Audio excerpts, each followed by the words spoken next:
Le Berscott qui recevait donc le Léo à domicile dans une rencontre importante évidemment pour le Berscott qui jusque-là n'a pas marqué beaucoup de points dans cette compétition. On est au 7e match et le Berscott ne compte qu'un point dans le premier quart-temps. C'est le Léo qui se crée les plus belles possibilités, notamment avec ce PC. L'une ou l'autre possibilité encore, comme cette balle qui termine sur le montant, même si l'arbitre avait au préalable sifflé une faute contre Elliot Van Stredonk. Le but, le voici, il est marqué par le buteur maison, c'est Maxime Plainevaux qui marque de ce super tir en revers.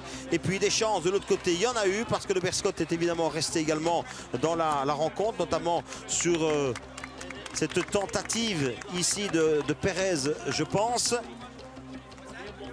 En deuxième période, on notera encore cette occasion pour Zimmer qui malheureusement pour le Léo va manquer la balle au moment de son shot.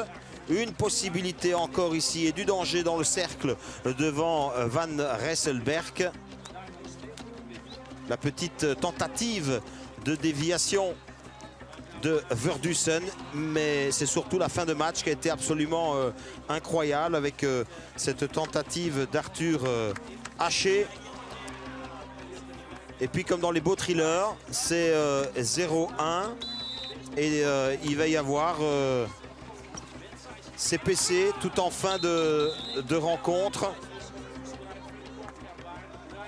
Ici on voit encore une occasion pour le Léo avec un très bon gardien, Van Resselberg du côté du Berscott, qui a eu quand même pas mal d'arrêts décisifs dans cette rencontre. Dans l'ensemble, le Léo bien sûr a dominé la rencontre, a montré qu'ils avaient sans doute plus de qualité et de talent, mais ne sont pas parvenus à concrétiser les occasions qu'ils ont ici, comme vous le voyez. Et finalement, ça aurait pu tourner mal pour eux, parce que sans ce double arrêt de Romain Hennet, le Berscott serait revenu à leur hauteur. D'abord cet arrêt du pied droit et ensuite du pied gauche.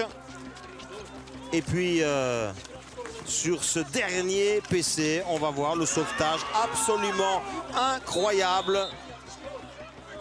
qui est signé Elliot Van Stredonk.